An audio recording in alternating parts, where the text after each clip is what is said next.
Hello, good afternoon and welcome to JoyNews Today. We're live on DSTV channel 421, GoTV channel 125 across all our social media handles. We are JoyNews on TV. Coming up within the next 60 minutes, Member of Parliament's Defence and Interior Committee, Peter Tobu, warns of dire consequences if the police resort to using brute force to curb electoral violence.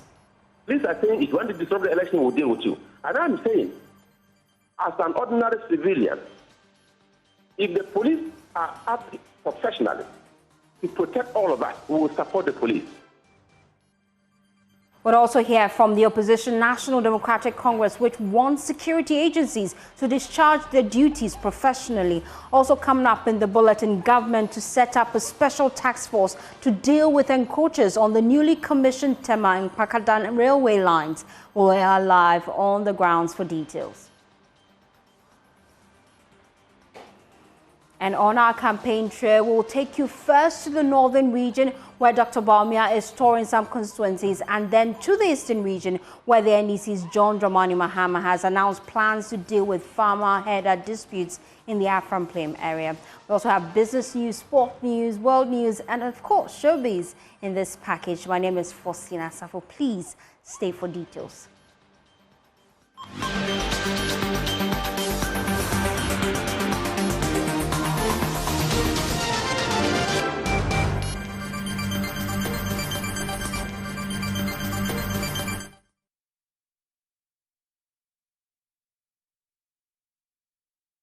We are your election headquarters, and as always, election headquarters is brought to you in association with Petrosol Platinum Energy, Energizing Dreams, Chopbox, a convenient service, German Ozone Medical Center, Alternative Therapy, Dental Wellness and Beauty, CIMA, the Chartered Institute of Management Accountants, and AICPA, together as the Association of International Certified Professional Accountants. Also brought to you by Youth Bridge Foundation, bridging the gap for positive youth development, as well as Syntex Tanks, a strong, a tough. Also brought to you by Potential Real Estate, your trusted partner in real estate, and Deluxe Paints, Paints Move Champion. Well, thank you for your time here on JoyNews Today.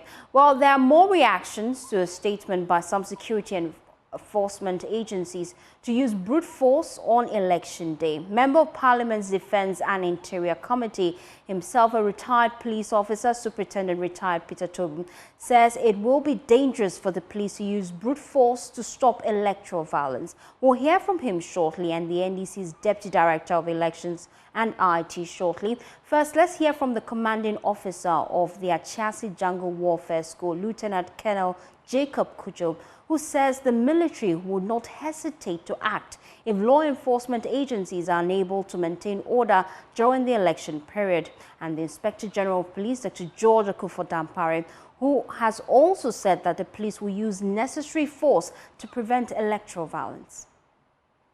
Where we need to engage, we will engage. Where we need to de-escalate, we will de-escalate.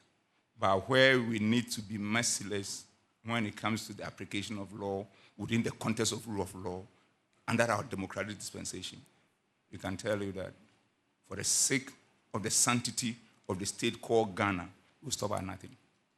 And I repeat, we'll stop at nothing. I will only come in this 7th December within the Achimansa enclave. When police tells me that they cannot, and when I come, I will not talk. I will beat you and the hell will leave. I always want people to try me. So those of us seated here, any of you can try me on that day. We are not going to sit down for just 2 or 3 people to distort the peace that Ghana is enjoying. That is why I don't vote. I don't want to belong to anybody, but I want to beat everybody. We can now hear from Member of Parliament's Defence and Interior Committee, Superintendent retired Peter Tobu, who's worried about reprisals if security agencies use brute force to stop electoral violence. This election must be peaceful. And anybody who wants to disrupt the elections, the police are saying if you want to disrupt the election, we'll deal with you. And I'm saying, as an ordinary civilian, if the police are acting professionally to protect all of us, we will support the police.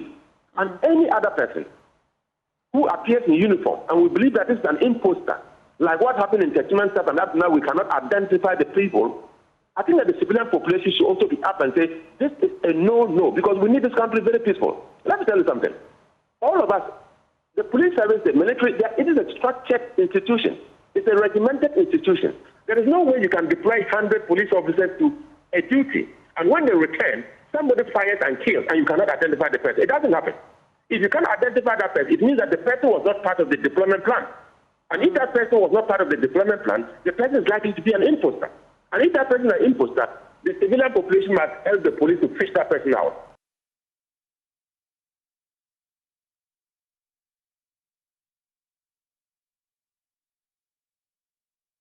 Well, also the NDC's John Mahama is still in the eastern region where he's announced plans to deal with farmer header disputes in the Afram Plains area. Speaking during his tour of Afram Plains North and South constituencies, well, he said a future NDC government would establish designated areas for cattle header to take their animals to graze. Maxwell Agwagwa has more in the following report. On the fourth day of his campaign tour of the eastern region, John Mahama visited the Afram Plains North and South constituencies as well as the Abetifi, Impraiso and Inkoko constituencies. Speaking in the Afram Plains North constituency, he addressed the long-standing issue of conflict between farmers and herders. He promised to establish designated grazing areas for cattle to minimize the destruction of crops, which has often led to disputes between the two groups.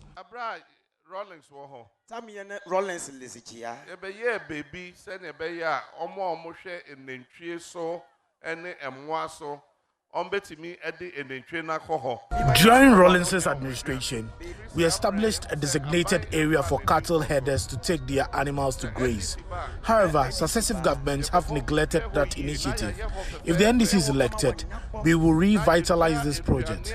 We will develop the area, planting nutritious grasses that cattle feed on and ensuring the availability of water for the animals.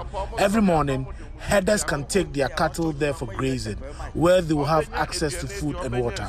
We also station veterinary doctors on site to provide free vaccinations and health services for the cattle.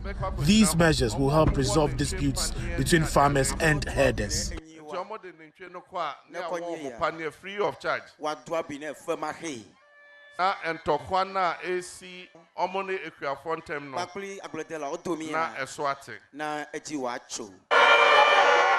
John Mahama assured residents of the Afram Plains North and South constituencies that his administration would set up farmer services centers to boost agriculture in the area if elected. I don't mind Equiafo.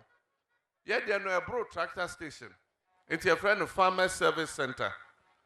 Yet the Muno Eba Afram Plains. Bakobewa Afram Plains South. Now Bakonso Ako Afram Plains North.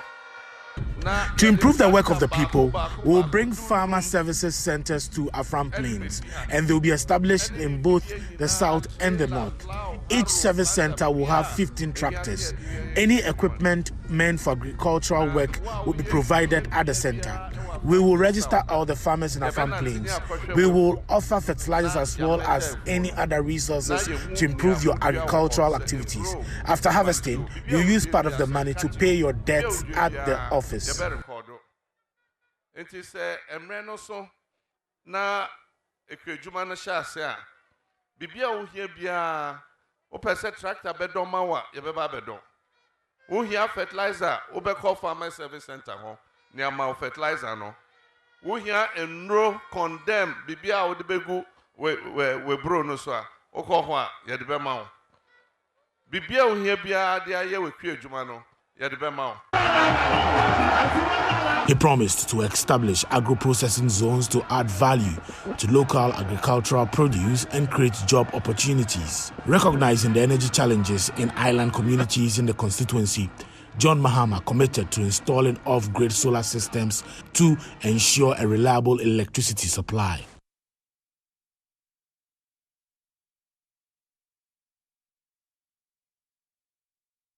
Away from the NDC, the presidential candidate of Movement for Change, Alan Tremanting, has attributed the high level of youth unemployment in Ghana to bad governance. While speaking at the Sunyani Traditional Council as part of his tour of Sunyani East and West, he appealed to Ghanaians to give him the mandate for his long-held jobs for people, cash for people slogan to manifest with the implementation of his great transformational plan. There's more in this report by Precious Semevo. Alan Chamantain's tour of Sunyani East and West in the Bono region was for him to explain his great transformational plan for Ghana. He engaged Tra Odumase and Sunyani traditional councils, Muslim leaders and the clergy who prayed for him, and the College of Nursing and Midwifery students in Sunyani, among others. The nursing students welcomed him with a song, Alan Bako, a Juma Bebre, to which Alan alone can create many jobs. While explaining his policies to ensure they hit the ground running after school, he appealed to the students to break the NDC and MPP duopoly for a brighter future. 32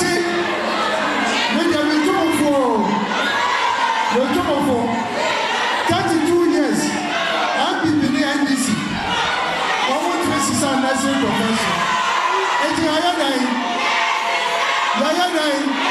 He told the chiefs that bad governance has been the reason for the increase in unemployment, but he could fix it if elected.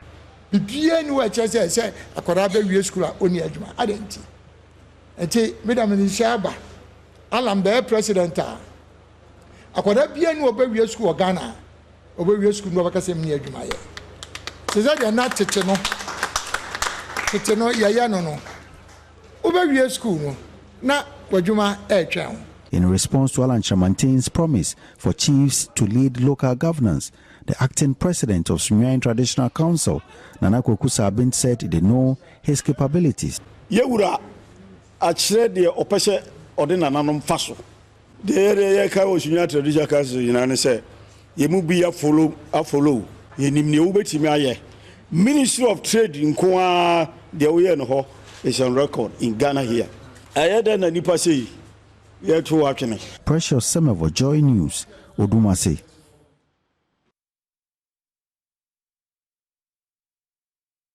Away from the election, staff of Legal Aid Commission are asking for better working conditions.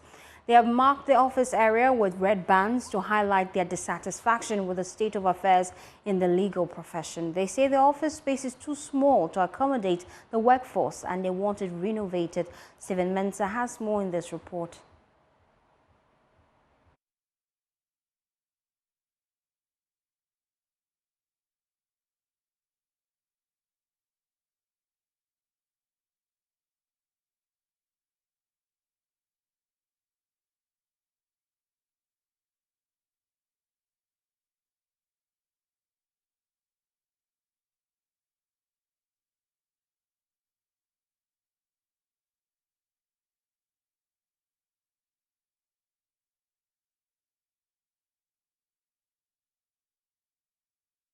I'm here with a case about my child that the father and the grandmother are refusing to take care of him. So I brought a letter from a social welfare. That's a referral letter from social welfare.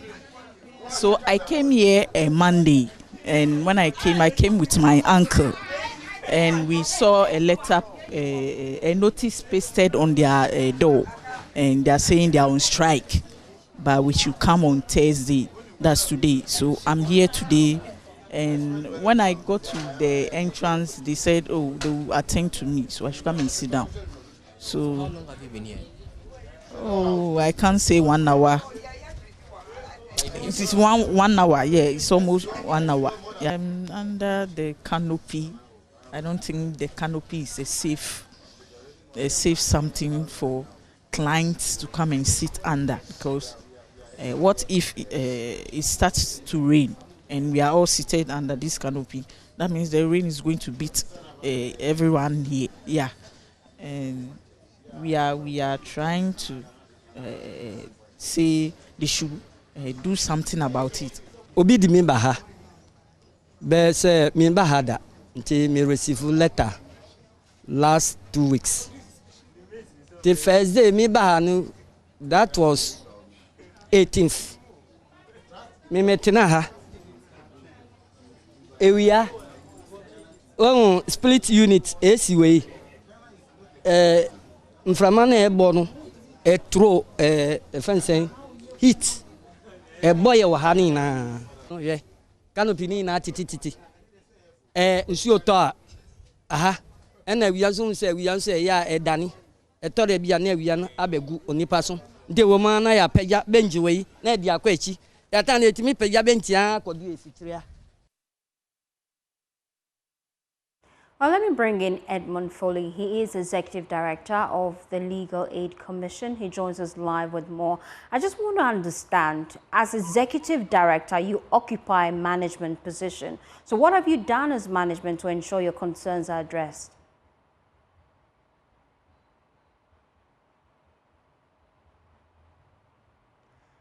Mr. Edmund Foley, you would have to unmute for me to hear you clearly. Thank you very much. Good afternoon. Good afternoon. Yeah, and pardon my hoarse voice. Greetings to all your viewers. Yes, the concerns that the staff had raised, and it's been quite an interesting journey. We've engaged severally with the Office of the Attorney General to provide us with new office space.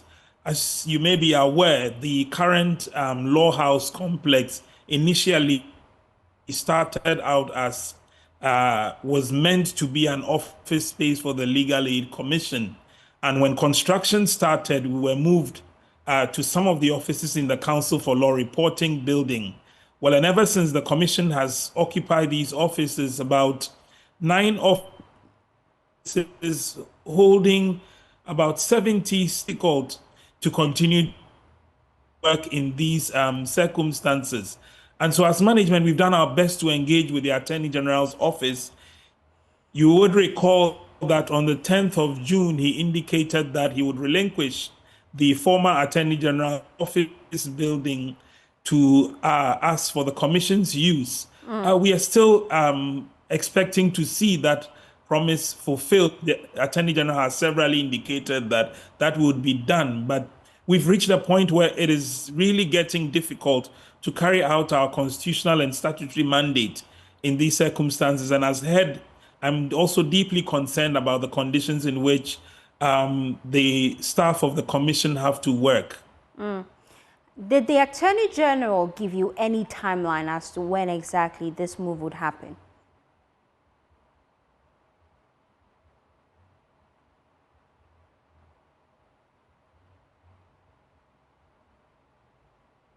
The General has not given us a specific timeline, but had indicated that when all the staff had moved out from the building, we are aware that a lot of the staff now, but that has not happened. And I think we are at a very critical stage now where the building using now is no longer fit for purpose. And so I think that urgency should also drive the powers that be to ensure that we are able to work in state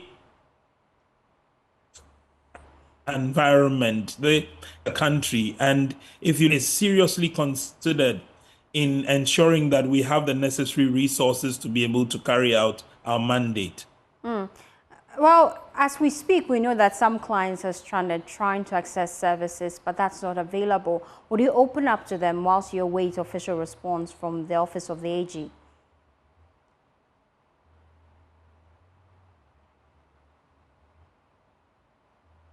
I think my apologies, your line was breaking a bit. Could you kindly repeat your question? Okay, Ms. Edmund, I'm just asking for those clients stranded at the entrance trying to get legal aid. What's the way forward? Would you consider, at least for the meantime, addressing their concerns while you wait for government to deal with your major concern? Right. No, on a daily basis, we do our best to accommodate the clients in the circumstances. The lawyers do not have enough desks. The ADR officers do not have enough desks to sit. we do our best. We cannot turn clients away. It is their constitutional right that we attend to them. And so in these difficult circumstances, we are still coming to work and we are doing the best we can. But there's only so much that we can put people through. And so I think it is critical that the Commission's accommodation needs to be addressed as a matter of urgency.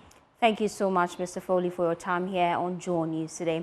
Away from that, President Akufo-Addo is set to commission Ghana's 97.6-kilometer Tema Mpakadan standard railway line today. The Ghana Railway Development Authority says private investors will be given the opportunity to operate the trains, but they will first be required to go through all necessary processes. Let's get more from this. Carlos Coloni is on the ground, just gauging what exactly is happening. Carlos, tell me what exactly is happening.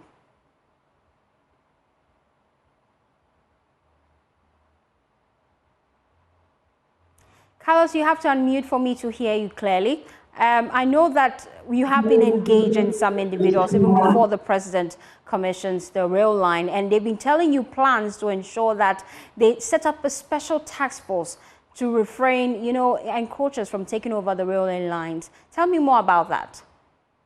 Exactly. So a number of dignitaries are here as we speak. The president is addressing the gathering. Chiefs from many communities from Tema here all the way to Mpakadan are gathered here, as well as ministers of state, government officials are also here. Staff from the Ghana Railway Development Company are also on the ground. And a number of officials have been speaking. Earlier, I engaged the MC for the Tema Metropolitan Assembly about the concerns about the encroachment of this railway line. This railway line, people tell on it and all that. So we asked him what plans are there in place to ensure that this brand new railway line does not experience that sort of thing. And he actually told us that they're going to form a special task force to monitor the lines 24/7 to ensure that that does not become the habit with regard to this new railway line. So we can take a listen to what he has been telling us. Well, we'll bring that to our audience shortly, but let me just get a sense of some of the key things that the president is saying. Well, the president just started speaking. We are yet to get exactly what he has to say, but you can feel the excitement all over this place with party faithfuls and even ordinary Ghanaians who actually believe that this is really going to help transform their economic fortunes, because the travel time is going to be reduced and the traffic situation on our roads will be drastically also reduced and improved. So basically that is the sentiment, that's the feeling among people gathered here at the Tema main harbour where the commissioning is actually happening. Thank you so much, Carlos Coloni. Now, away from that, President of Seychelles, Wavel Ramakalawan, has arrived at the Menchia Palace in Kumasi ahead of the 100-year celebration of King Prempeh's return from exile in Seychelles, which is expected to be commemorated this weekend. Well, the visit is part of a series of events to mark the 100-year anniversary of King Prempeh's return from exile. Well, let's go there now and speak to my colleague who is on the ground, giving us updates on that. Akufo-Addo, you're there for us. What's happening as we speak? Well, as I speak to you right now, we are inside the Jubilee Hall where the Asantehene also for the second set for the former President John Akufo-Addo alongside President Michelle. The Asantehene expected an address, but before that, the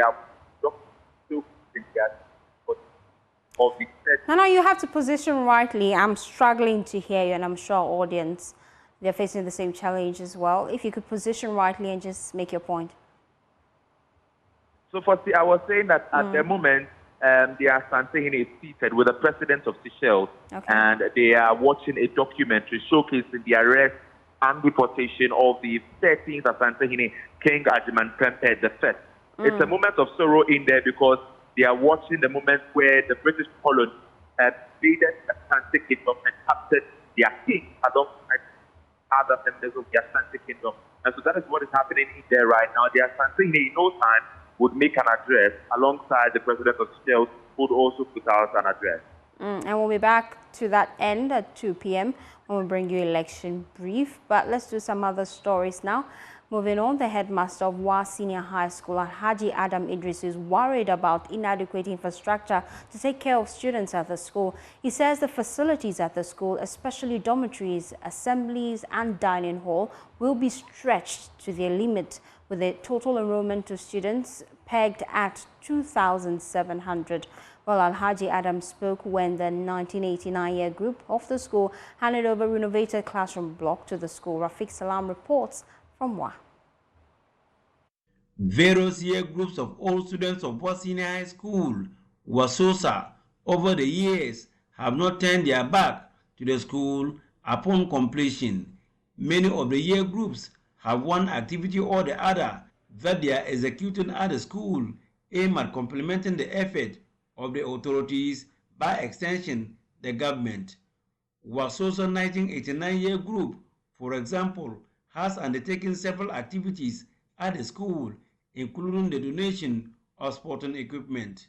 The latest project embarked on by the 1989 year group is the rehabilitation of the school's Block E, which was in deplorable state and as a result not conducive for learning. Communications Director of Wasosa 1989 year group, Ibrahim Seidu Bomanjo, threw further light on their activities, urging other year groups to emulate their example. We contributed and made sure that this thing was a reality. At the end of the day, we were able to raise 56,274 Ghana cedis to 29%. Headmaster of Wa Senior High School, Alhaji Idris Adam third man, whilst commending Wasosa 89 calls for speedy completion of the 2,000-seater ultra-modern auditorium funded by the Office of the Speaker of Parliament, Alban Summana Kinsport Babin. Now, as it stands, WASEC needs an 18-unit classroom, a dining hall, and a boys' dormitory that can contain 800 students and a girls' dormitory that can contain 800 students. Our Powers Regional Director of the Ghana Education Service, Abdul Razak Koura, spoke highly about the performance of the school on the secondary education reform program. The good news is that Great WASEC has the highest number of staff in terms of teaching staff in the region, and their performance as part of the secondary education reform program are within the best. Reporting for JoyNews, Rafiq Salam. Wow.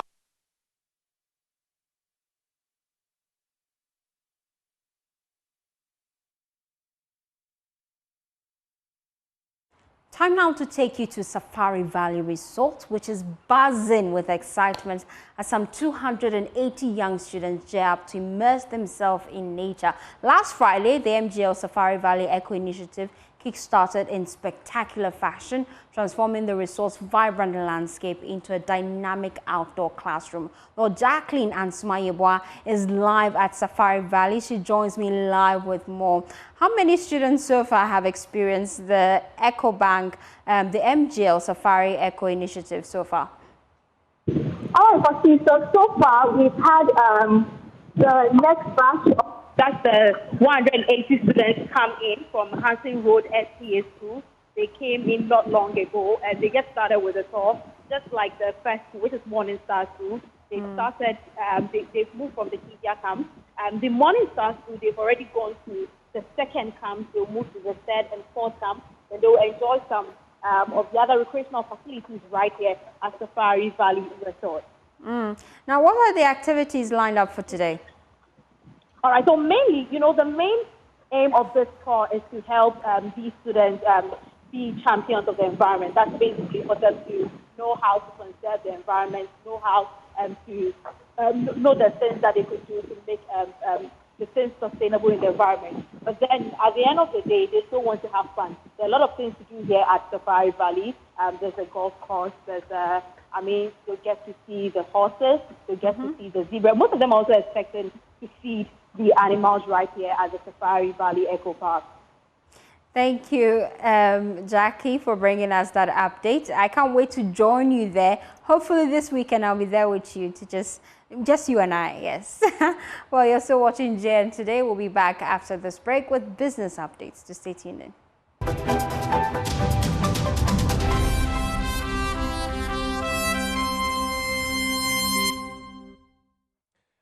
Hi, welcome to Business. My name is Darryl Kwao, Chief Executive of the Africa Trade Academy. Dodisedu says strong trade facilitation measures will effectively enhance the country's competitiveness in international trade. This, he says, will boost inter-trade activities as well. He spoke to Joy Business at a partnership launch of the Africa Trade Academy and the Forum for International Trade Training. This partnership between Africa Trade Academy and the Forum for International Trade Training is a partnership to deliver competencies, courses and programs that will build capacity of public and private sector actors in international trade. It's to give people the certification that will make them confident to be involved in global and international trade from Africa. So the partnership between Africa Trade Academy and the Forum for International Trade Training is one that will build capacity when it comes to global trade, which includes the Africa Continental Free Trade Area Agreement. What is the big difference here is that because we are Africa Trade Academy, we have special competence in intra-Africa trade topics, including the AFCFTA. And therefore, we're bringing the global certification in international trade and adding the nuances and the specific needs and capacities of intra-Africa trade. So the training would cover the AFCFTA and the topics related to it. Now, the European Union says it will expand its investments in Ghana's pharmaceutical industry value chain. The EU earlier this year gave a grant of €32 million to support vaccine manufacturing and the pharmaceutical industry in Ghana. Meanwhile, EU Ambassador to Ghana, Echad Razali, says the Union is looking forward to assessing the progress and increase investments within the space. Investing in the private sector to produce vaccines themselves, and this has been launched last year. So there is, as we are speaking, a vaccine unit which is undergoing the works to produce that. Today, what we are launching is an even larger undertaking to create the condition for a sustainable, long-term environment to make this vaccine and medicine producing endeavor sustainable on the long run in Ghana, because it's not only about assembling the vaccine here, but it's to creating a full value chain. And this takes a large scope: human resource, education, technology, private sector environment. All right, that's it for the segment. More news on our website, myjoyonline.com/business. IMF bought to disburse $360 million to Ghana in December. After third review, we've got more on the marketplace at the top of the hour. Up next, sports.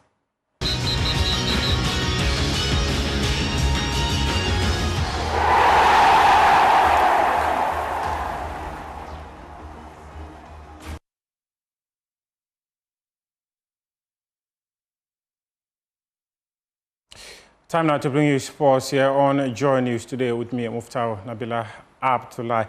Former Ghana youth player and Niger right back Najib Yakubu has leveled allegations against President of the Ghana Football Association, Kurt Okreko. Speaking on Prime Take, Najib alleged that President Okreko removed his passport from Ghana's squad that traveled to Japan in 2021 for a friendly match. According to him, the reasons the GFA president tried to remove his passport from the team that traveled is because his club Dreams FC tried to sign him earlier and refused to do so. Do you know what happened? Do you want to hear the truth? Yes. I think it's the GFA president. The president cares. Why? Why would he take out your passport? I think he has a personal problem with me. But today I'll say it. Before, when I was in under 17, he wanted me to join his team, Dreams, but unfortunately I couldn't join your team, and you take things personal. I don't know why. When was this? back in under 17, back in So you're saying somewhere 2017? Yeah, around that time, 2016 to 2017, because we were in camp around 2016 to 2017. He came personally to wanted to sign you? There's one person, that one guy, one chairman, I don't know who chairman, I don't know who is, I don't know, but I have his number, till date I have his number on my phone, the chairman, the guy from his team. Okay, so these are the people within Dreams FC. There's one called Mohamed Jiji Alifo, there's Prince Hamid, there is Ibrahim Dose, then later Aminu Shadow joined them. In fact, around that time, 2016, Sika Kuno was their coach, in 2016 when they came to play in the Ghana Premier League. Then, which of these people approached you wanted to sign you for Dreams FC? I don't recall their name, but I have the number on my phone. I think you call him chairman or something. I think he's part of them, chairman. I don't know, but his name is chairman. No, but if his name is chairman, then you cannot categorically say that it is the GFA president. Maybe he sent someone to come and clubs often do through third parties to get players signed up. So if he says he's a GFA president and he's taking things personal with you, how is that possible? But I have a video, should I show you? Last time when he was encouraging his players against Sudan, how can you mention my name, encouraging your players? Is that possible? No. So why would you mention my name to encourage your players? No, Najib, tell me. I'm still on the question of your passport being taken away from the list of passports that were sent to the embassy for you to travel for that friendly match. Because what you're saying suggests that it was the FA president. It's not the coach. So who else is it? But there are many people who work at the FA.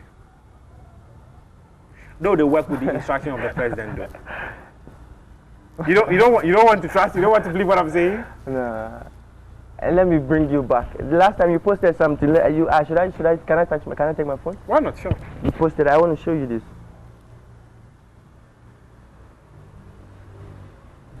Was it the story? Yeah, your story. It's not the story. It's your story. You posted this. You said, "Can I read it for you?" Yeah, sure. Breaking news. Najib Yakubu and Edmond Mensah dropped from Black Star squad for upcoming friendlies. They have been replaced by Philemon Bafo and Gideon Mensah. Siki Akono met Ghana Football Association yesterday to defend his call-up, and the deal were dropped. So you think you were dropped because the FA president has a personal issue with you? Why would he have a personal issue with a young man like you? Because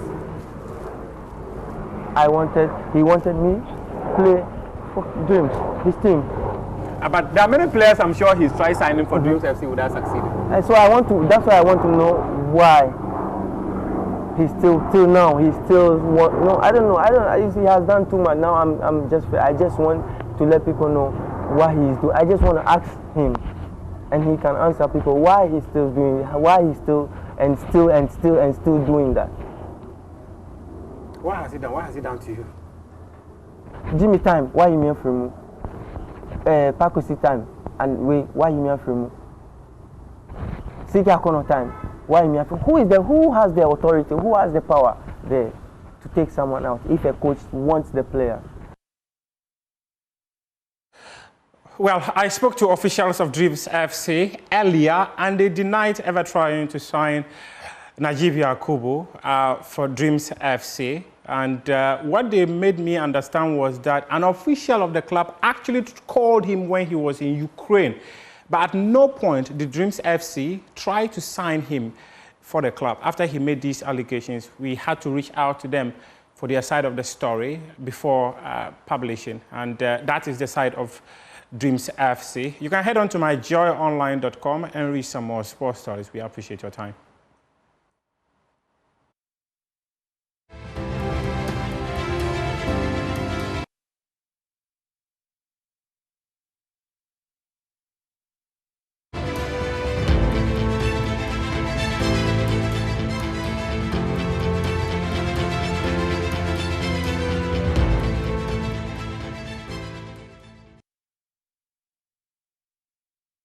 And for world news, and U.S. President-elect Donald Trump has nominated veteran prosecutor Pam Bondi as his new pick for Attorney General hours after Matt Gaetz withdrew his name from consideration.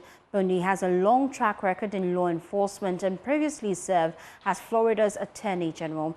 The 59-year-old is a longtime Trump ally who defended him during his first Senate impeachment trial. Losing his first choice Gaetz to run the Justice Department is a setback for Trump, but his new pick should have a less bumpy ride from senators who must approve his appointment. That's how we wrap up the bulletin. For more news, please log on to myjoyonline.com. Some top stories there: restoring forests or ravaging Ghana's green heritage. The coalition questioned Akufo-Addo's COP29 claim. So you could go there on myjoyonline.com and read that top story. Also, some stories there. The Asantehene is receiving more 19th century gold ornaments. You can read that on myjoyonline.com. My name is Faustina Safo. Have a pleasant day as you enjoy the rest of our programs.